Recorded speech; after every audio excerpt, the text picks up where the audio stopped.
And now, it's time for the Well-Read Llama with your host, author Erin Mifflin. Hello, listeners. Are you fitting in time for some good reading this summer? If you're looking for recommendations for your next read, you've come to the right place.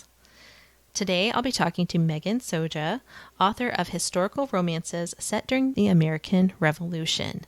Megan has 2 books out so far, so now is the perfect time to become a fan and follow her as she continues to release more stories. And if you like stories set during the American Revolution, I have some other recommendations as well after we talk to Megan. And before we begin, I'd appreciate it if you would take a moment to follow me on social media. You can find me on Facebook or Instagram at author Erin Mifflin. That way you can keep up with who our next author guest will be, as well as keep up with any news on my own writing journey. I also write historical romance, though I don't have any books out yet, and they're not set at the same time period. They're set a little closer to modern day. But if historical romance is your cup of tea, it would mean a lot to me if you would follow my journey. Now, let's bring in our guest. Hello, Megan, and welcome. Hi, thank you, Erin. So good to talk to you. Yes. So this year, you've released your first 2 books in the Harbor of Spies series. Can you tell us what the harbor mentioned in the series title is, and what era are these books set in? Yeah, so this is Boston Harbor, and this series is set in Boston in the 1770s, so right at the cusp of the American Revolution beginning. So your first book is called Spark of the Revolution, and it covers the Boston Tea Party. Have you always loved Revolutionary War history, or did you find yourself digging even deeper into research to learn more about this specific pivotal event? I have always loved this time period. When I was a little girl, I had the Felicity American Girl doll and went to Colonial Williamsburg with my family, so it's always been a favorite for me, but I definitely had to dig in a lot deeper to be able to write this book. My understanding of the Boston Tea Party was much more, based on like your basic history classes. So it was a lot of fun actually to realize what things I thought I knew that I didn't actually understand fully and really dig in a lot more, and just to the time period in general, but also to that specific event. It was really interesting to learn so much more. Yes, I love research and just finding all those nuggets that you can bring into your stories that just make it come alive in a different way, and not even just to the reader, but to us as writers as well. For sure, yeah. And sometimes you find so many things that you realize, I can't actually put all of these great things that I learned into the book, but I have fun learning them still. So Yes. So you explore characters with different loyalties in Spark of the Revolution. So there are the loyalists who support Britain's rule and patriots who want liberty from Britain. And where do your main characters, Patience and Josiah, fall on this scale? So Josiah is solidly a patriot. He is part of the Sons of Liberty. But Patience is unique because she's actually just arrived in Boston.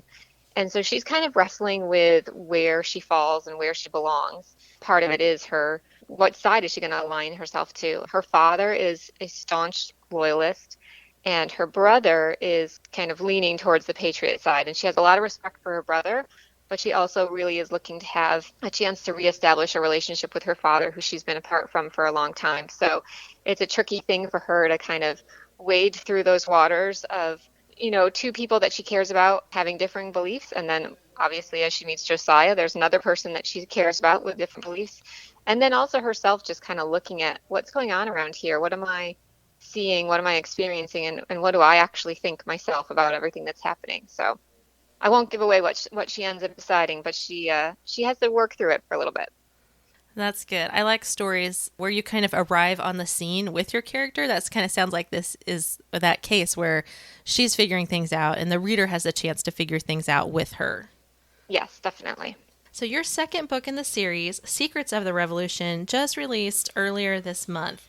Does it continue with the same characters? So Secrets of the Revolution picks up with some characters that are side characters in Spark of the Revolution. So her Patience's brother, Will, in the first book, is the main hero in Secrets of the Revolution. Okay. So he gets you'll get to know him in Spark, and then he gets his time to shine in Secrets. And Hannah is my heroine, who actually doesn't appear in the first book, but she is connected to their family through friendship and different ways that come to light in Secrets. So Okay. And you'll get to see a little bit of Patience and Josiah again. So you'll get to revisit them a little bit again. Yes. And so does this one, like the first one is about the Boston Tea Party. Does this one have a specific event that it's about? Yeah, this one covers a bigger stretch of time. So this one picks up in the spring of 1774. So this is after the Boston Tea Party, when what we call the Intolerable Acts were made by Parliament in response to that event. And it follows all the way through to the following spring of 1775 and the battles of Lexington and Concord. So it's a bigger span of time. A lot of kind of political maneuvering was happening in that time that we kind of tend to gloss over when we do our general history lessons. It's like the Boston Tea Party and then Lexington and Concord, but there was a lot happening behind the scenes in between. So I try to pull out some of those things that are interesting and then build up to Lexington and Concord. Now, do you have any more books planned in this series? Yes, I have 2 more coming in this series. So the third one is actually due to my editor at the end of this month. So I'm almost wrapped up with that one. And then there'll be a 4th one, and those are both going to come out in 2026. Very nice. So do you have any personal ties to the Revolution, like ancestors who fought in it? As one of my great, many times great uncles was an aide-de-camp to George Washington, and he also went on to sign the Constitution and was the first governor of Pennsylvania. So how about anyone in your family? Do you have any of that in your history? That is so cool about your connection. I do not have any that I know of, but my husband has recently gotten into genealogy stuff, so I'm hoping maybe we'll uncover some cool things. Yeah. But yeah, that's really neat about that for your family.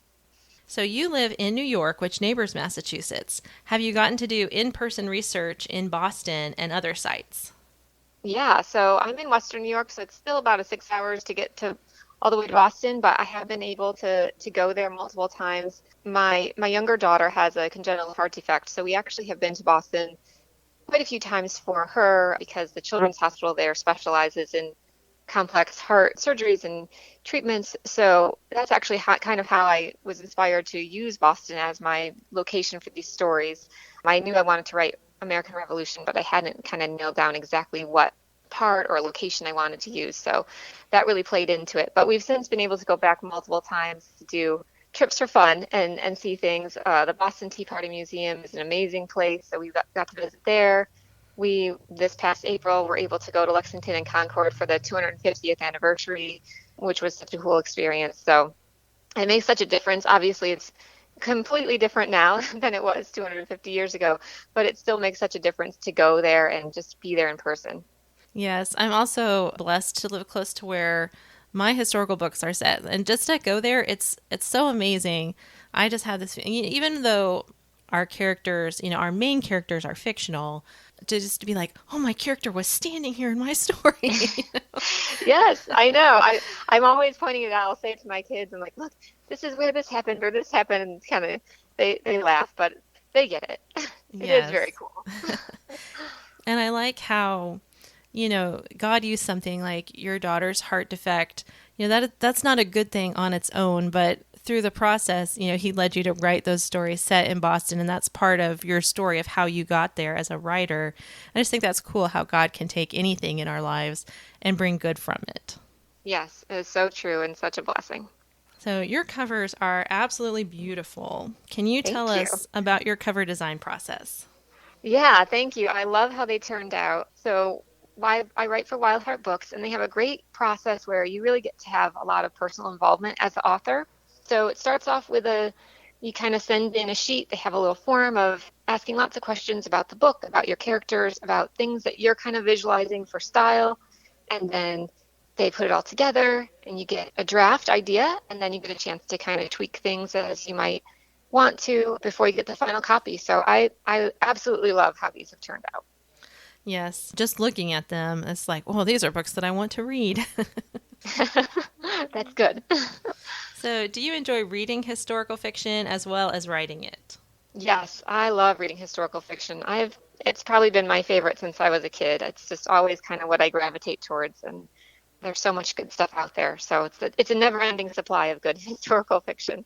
I feel the same way. And my favorites are the one that really are based on real history, especially something that I might not know about and something that I can learn about. And it inspires me to go and do research myself to learn more about it because it piques my interest. Yes, I agree. I was never great with just like reading nonfiction, but I feel like when I read fiction and I'm like, oh, this is based on something real, then I am actually really interested to learn more myself. So it's a fun way to dive into history. It really is.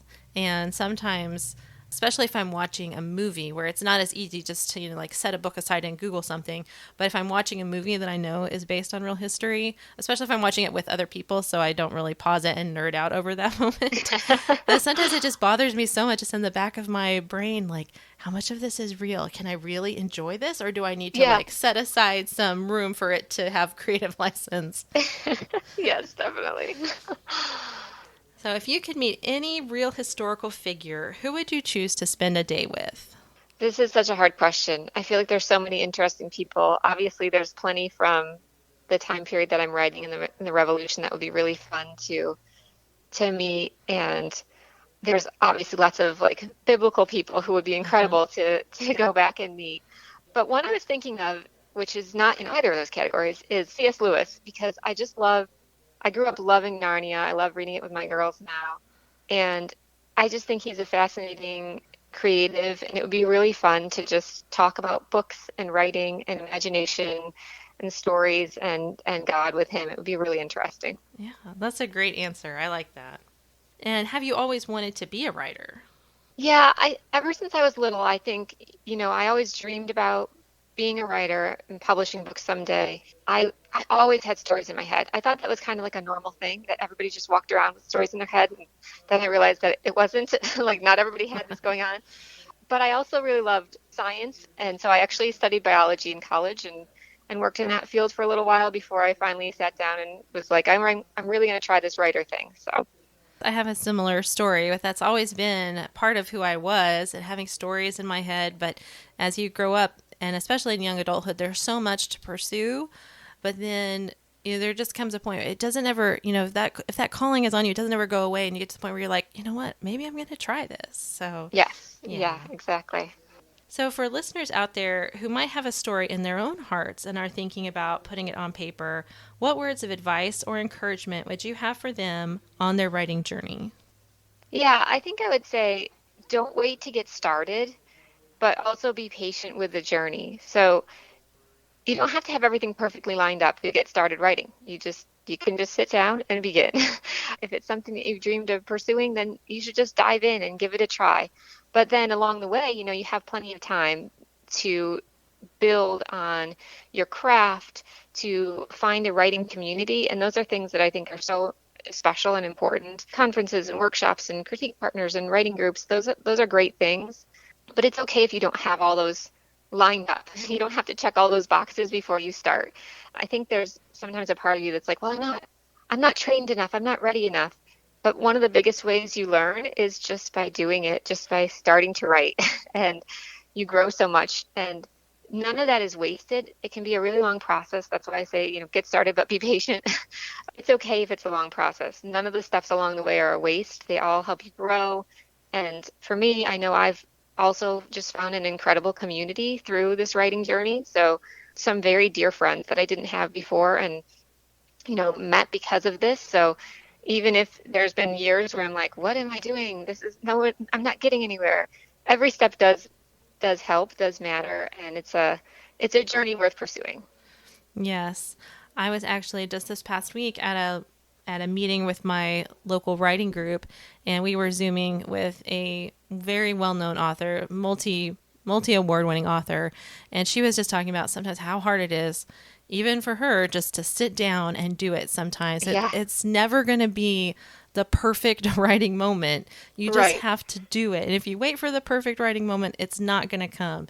Yep. And how often we have these things in our mind that we have to be distraction free and we have to have a block of time, maybe several hours where we can just sit and write.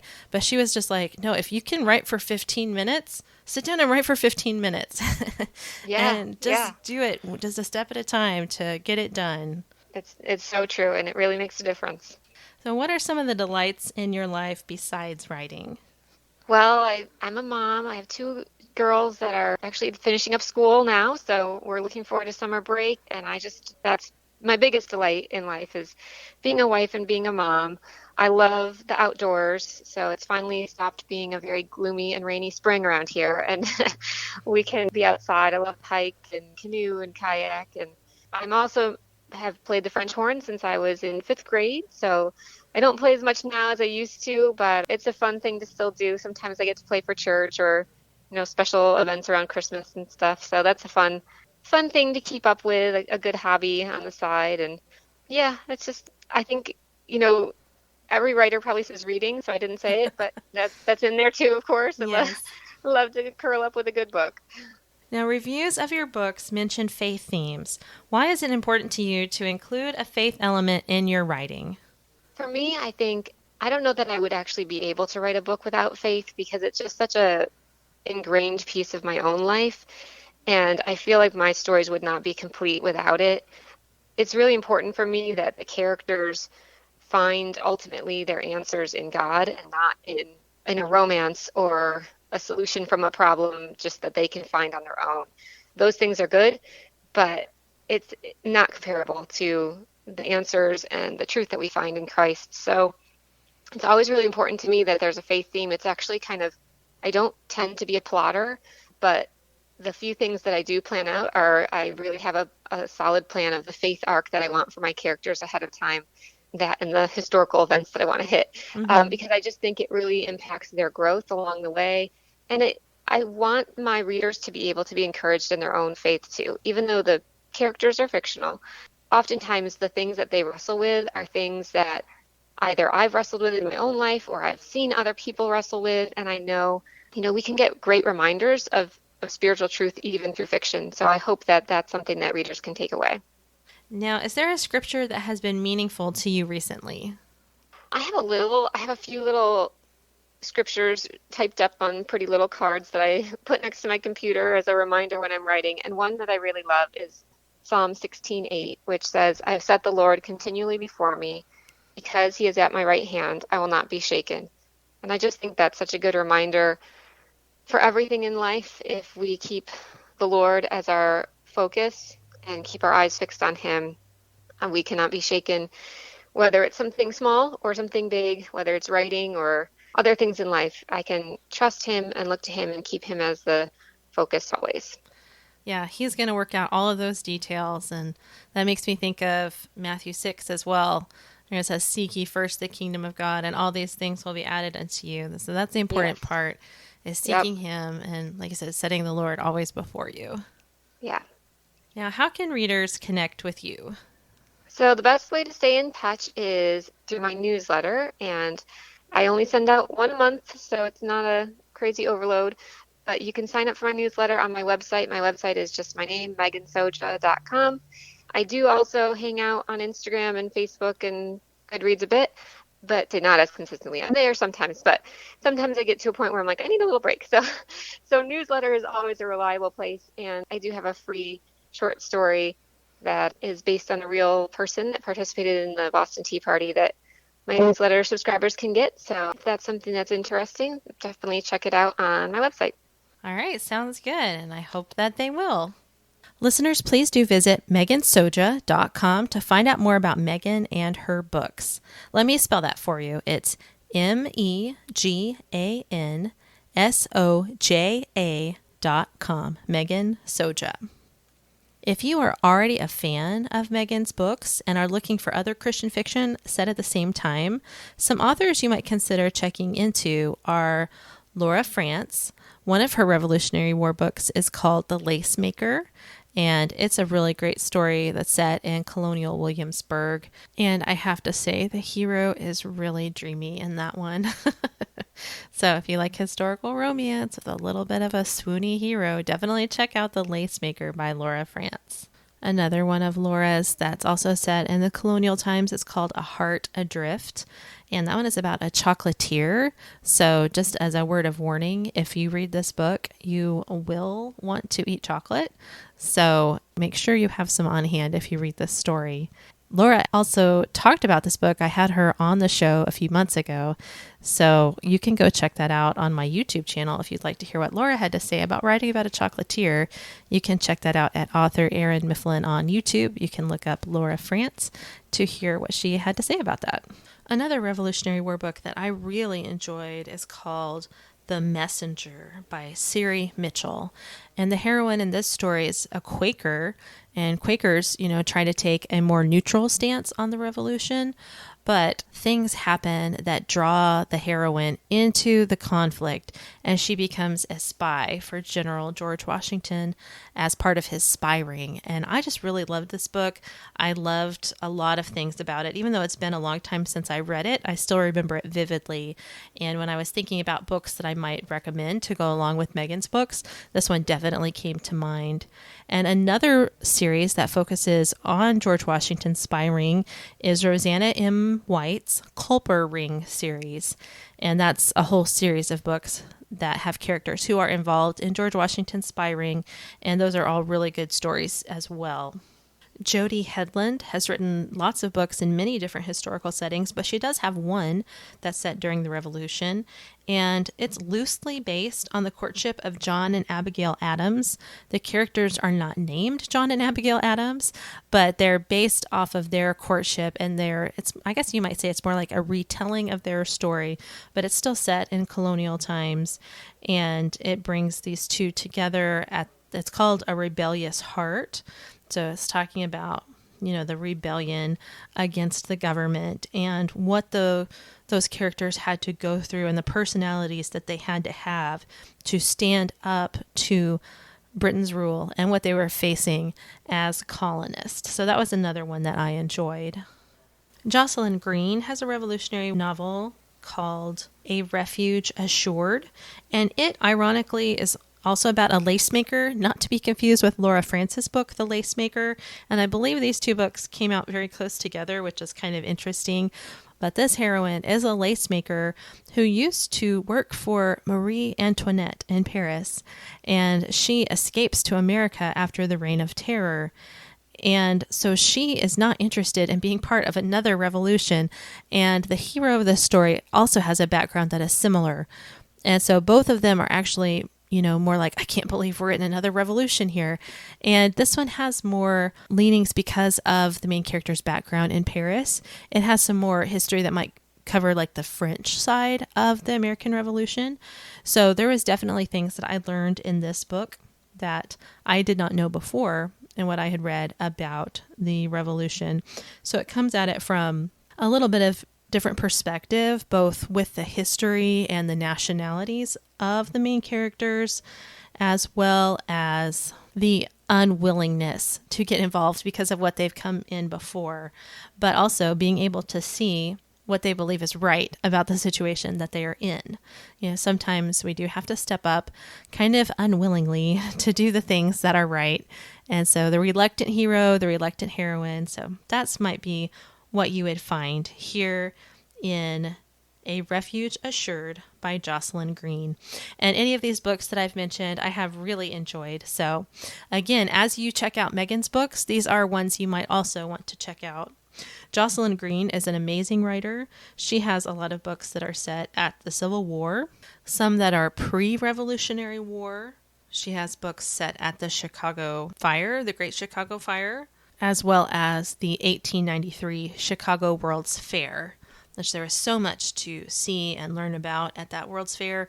She also has some books that are set a little bit more closer to contemporary times compared to revolutionary, but they're definitely still historical. And she's another author that I really enjoy. Although I will tell you that some of her books are more straight historical without a romantic storyline. So if you are someone who really needs that romantic storyline, you might just check out reviews for some of her books. A Refuge Assured, the revolutionary one that I mentioned, it does have a romance in it, but some of her others do not. So if you're someone who really needs the romance, make sure you check out some reviews to see which ones of hers might be more your style.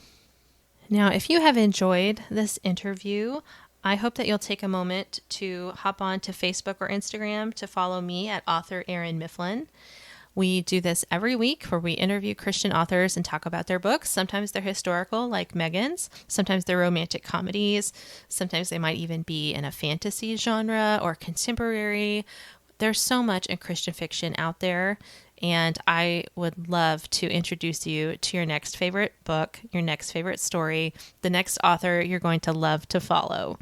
So if you would like to keep up with me and who my next guest will be, you can do that on Facebook or Instagram. And you can also go to my website at authorerinmifflin.com.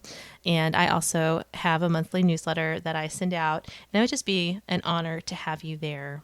Now, real quick before I go, Megan did mention that one thing she would recommend for authors who are starting out and authors who are maybe feeling like they have a story on their heart, but they're not sure what to do with it. She mentioned going to writers' conferences. And, I have been promoting the American Christian Fiction Writers Conference, which is coming up in September. And one of the reasons that I am promoting this so much is, first of all, because I love this conference. I go whenever I can. It's an annual thing. I don't get to go every year, but it is such a delight to be around other authors, and it is so encouraging, and you learn so much, and you make friends. And it's just a great time. And this one is very close to where I live. So that's one reason that I'm promoting this one extra. It is in Springfield, Missouri, which is only about an hour away from where I live. And like I said, it is in September. And if you want any information about that, you can go to acfw.com to find out more, or you can reach out to me through email or through social media if you have any questions, and I would be happy to answer them for you. And I'd love to see you there.